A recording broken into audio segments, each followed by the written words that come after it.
is a phonetic property and classifies speech sound in terms of hierarchy of scale. Sonority means natural loudness or inherent loudness of a sound. More clearly is the difference in sound when spoken in a context where stress, pitch, and duration are constant sounds that have sonority greater than consonant. For example, acoustically solid speech sounds are much louder, ei they produce a higher pitch according to the amount of sonority, or speech can be graded where vowels involve a high degree of similitude, ei highest amplitude and equal air pressure, whereas plosives are lower for scale. They involve the lowest amount and the greatest air pressure difference between of two. The onset is the consonant that precedes the peak, and the coda is the consonant that follows it. Onset and coda include in the phonotactic constraints. It means every language has rules about how many and what kind of sounds can be in the onset and coda. A pure vowel is the vowel in the production of which the organ of speech remains in a given position for an appreciable period of time.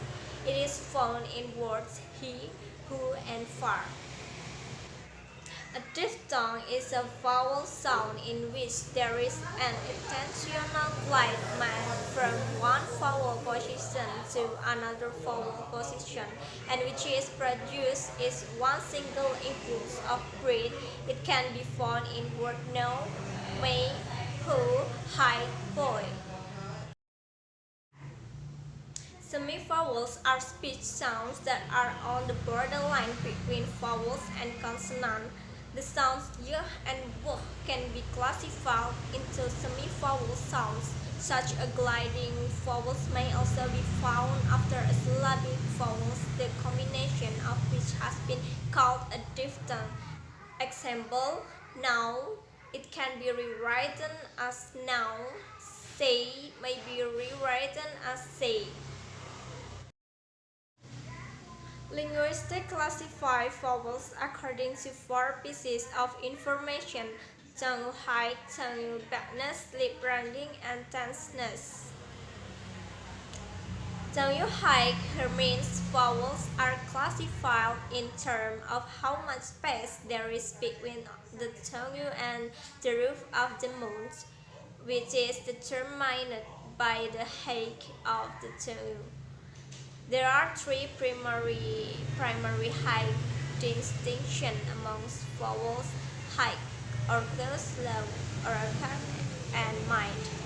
Tongue backness here means vowels are classified in terms of how far the raised body of the tongue is from the back of the mouth, which is called the backness of the tongue. There are three primary height distinctions among vowels: front, back, and central. Lip rounding here means another aspect of vowels classification is the presence or absence of lip rounding. Some vowels such as the vowels u and d are formed with a high degree of lip rounding. Such vowels are called rounded vowels. Some vowels such as e and are formed without such rounding and are called unrounded vowels.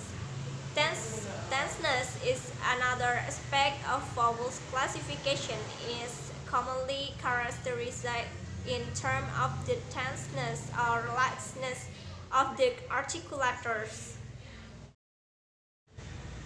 Lateral consonant is another term of lateral consonant. Is side consonant because the air goes out through the sides of the tongue, being a complete closure in the middle of the mouth by putting the tip of the tongue against the teeth ridge.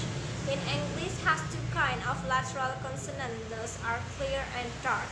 Clear sounds is a lateral sound in which the main body of the tongue is sloping downward. The position in initial before vowel, for example, look and block, A tract sound is a lateral sound in which the main body of the tongue is raised and retracted. The position is in final or before consonants, for example, bulk and little. When the central part of the tongue is raised, the vowel sounds produced is called a central vowels. Transition is the way of moving from one sound to another sound in speaking. Example, many has four segmental features: m, a, n, e. That is, the organs of speech are first moved for the production of the first sound, and then they are moved for the production of the next sounds, and so on. Vowels and consonants are called segmental features because they can be segmented or chopped up into isolated features.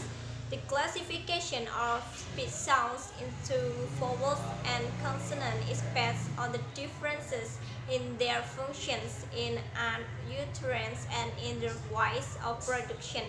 A vowel sound normally constitutes a syllable or the peak or center of a syllable, whereas a consonant normally does not.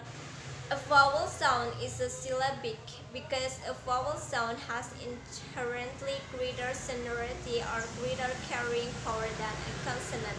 The production of vowels in general requires relatively large amounts of air than that of consonant. Classification of consonant 1.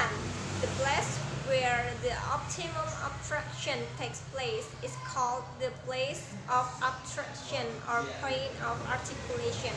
2. The way in which the air is abstracted by the articulators. This variable is called the manner of abstraction or type of articulation.